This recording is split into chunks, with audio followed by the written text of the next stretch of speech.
এই ঘটনাটি বহুদিন আগেকার কথা। ভারত বাংলাদেশ তখন একটাই দেশ ছিল, তখনও কিন্তু দেশ ভাগ হয়নি।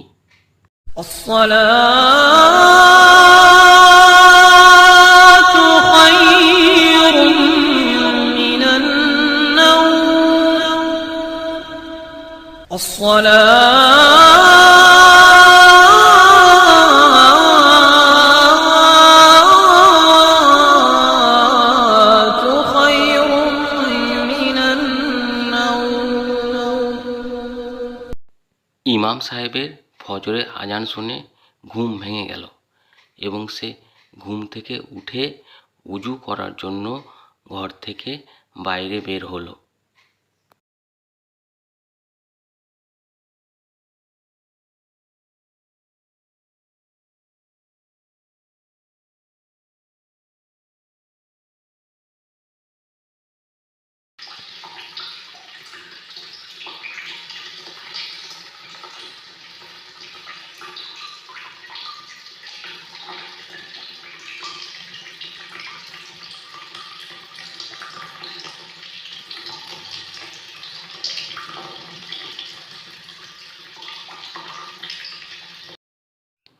উজু করার পর ইমাম সাহেব দ্রুত মসজিদের দিকে রওনা হলো।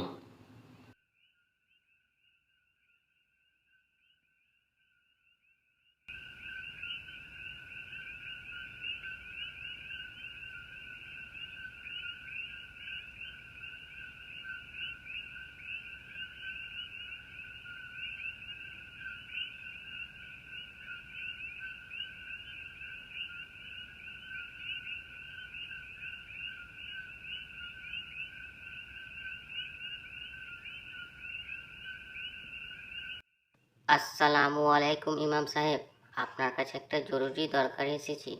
আমার এই ছেলেটার জ্বর কিছুতেই ছাড়ছে না, আপনি একটু দোয়া করে দিন। ওয়ালাইকুম আসসালাম।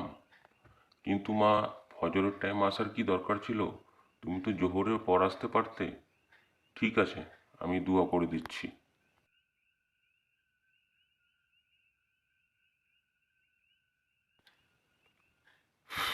যাও বাবা, ইনশাল্লাহ ঠিক হয়ে যাবে।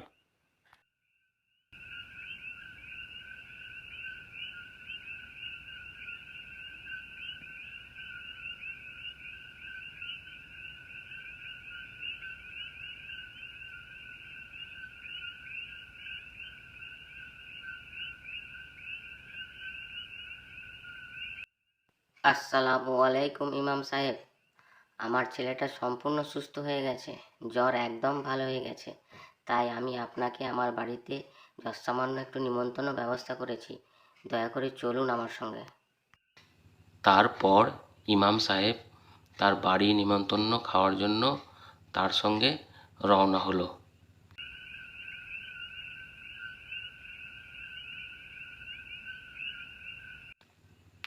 জঙ্গলের পথ ধরে ইমাম সাহেব কোনো কথা না বলে চুপচাপ তার সঙ্গে হেঁটে চলল।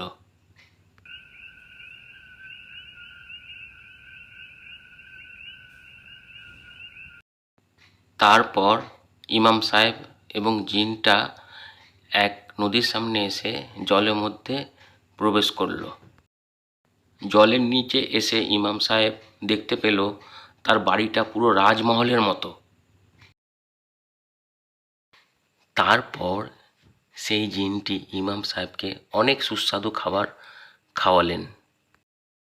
মাশা আল্লাহ, সুবহান আল্লাহ, আলহামদুলিল্লাহ। এরকম সুস্বাদু খাবার আমি কোনোদিনও খাইনি।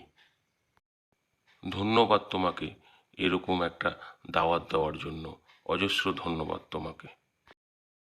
ইমাম সাহেব, আমার যা আপনি উপকার করেছেন, আপনি যদি আমার ছেলেটাকে দোয়া না দিতেন তাহলে আজ আমার ছেলে মারা যেত, কোনো মতেই ঠিক হতো না। সে আজ গত 7 দিন থেকে জ্বরে ভুগছিল, আপনার কারণে সে সুস্থ হয়েছে। ইমাম সাহেব, এই মোহরগুলো সব আপনার, আপনার যতটি ইচ্ছা এখান থেকে আপনি নিয়ে যান, কোনো বাধা নেই। এই মোহরগুলো আপনার হাদিয়া স্বরূপ, তাই আপনি যতটি ইচ্ছা এখান থেকে নিয়ে যেতে পারেন, কোনো অসুবিধা নেই। না না, কোনো মতেই আমি এতগুলো মোহর নিতে পারবো না। আমি এখান থেকে শুধু হাদিয়া স্বরূপ একটাই মোহর নেব। এটাই আল্লাহর কাছে লাখো লাখো শুক্রিয়া।